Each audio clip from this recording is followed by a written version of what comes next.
1979, j'ai soutenu une thèse de troisième cycle en études orientales qui s'intitulait La problématique astrologique chez les principaux penseurs juifs du Moyen-Âge espagnol, sous la direction de Georges Vaida, à l'École pratique des études, 5e section.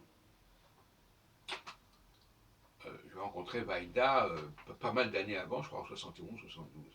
Et, parce que ces soutenances de thèses sont toujours un long périple. Et celle-là, c'est pas la pire. Donc, le mot problématique est intéressant parce que ça veut dire que, par rapport à l'astrologie, eh bien, on pouvait présenter les différents penseurs juifs qui avaient des rapports différents à l'astrologie, différenciés.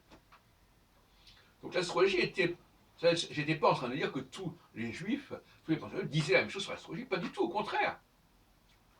Ils abordaient le problème autrement, diversement.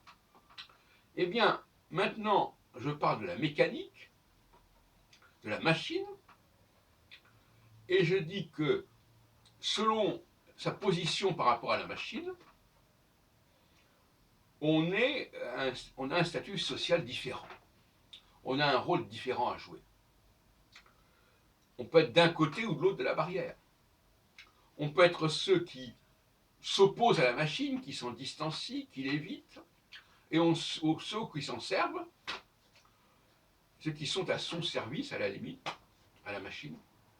Enfin bref, c'est un moyen de différenciation sociale majeur, ce qu'avait compris à sa façon Karl Marx, mais pas de la façon dont j'en parle, c'est-à-dire qu'il ne s'agit pas de la possession des moyens de production, comme il est question chez Marx, que je ne connais pas si bien que ça d'ailleurs, de toute façon, mais du rapport qu'on a à la machine et du fait qu'il y a un processus descendant vers la machine et un processus remontant depuis la machine. J'en ai parlé suffisamment, c'est un processus cyclique.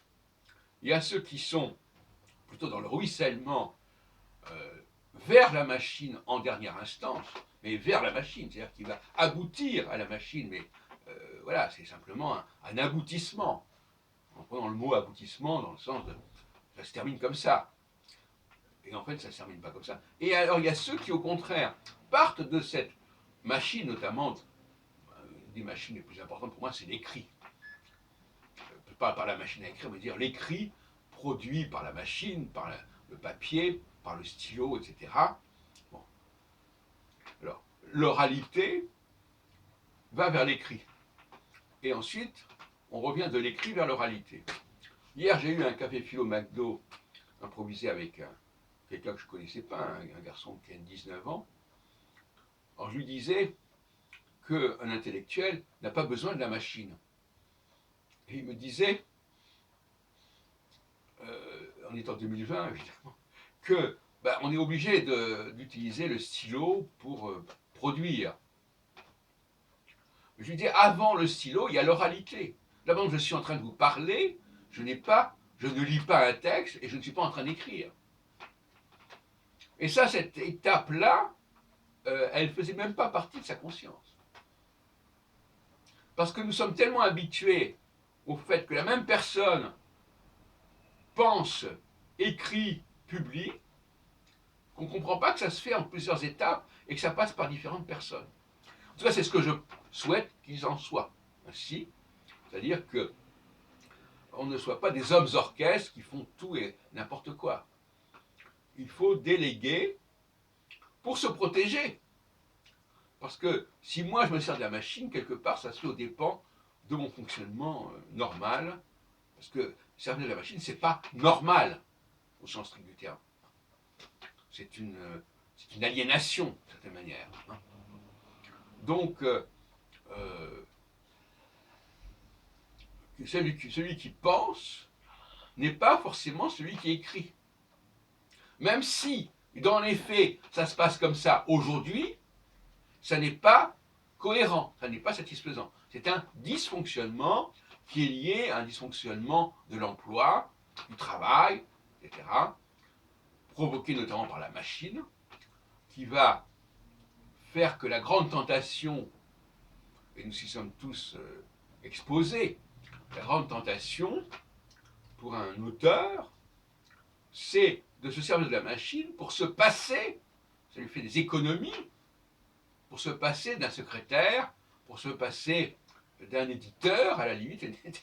Aujourd'hui, on est complètement là-dedans, donc on est auteur, éditeur, et on fait tout. La machine nous rend complètement autonomes, à la limite. Mais ça n'est pas un idéal.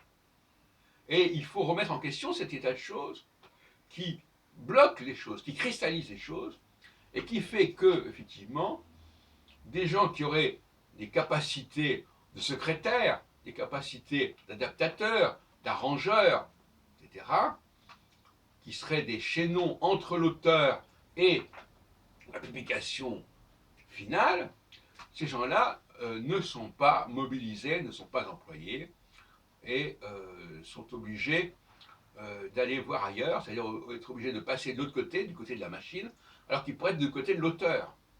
Bon, j'en ai déjà parlé, j'ai dit que normalement l'État à venir, au lieu de payer des allocations à gauche et à droite, devrait payer des gens pour travailler dans ces domaines d'interface entre l'auteur et la machine. Ce qui est quand même mieux que d'être au service de la machine et même au service d'une partition ou d'un texte.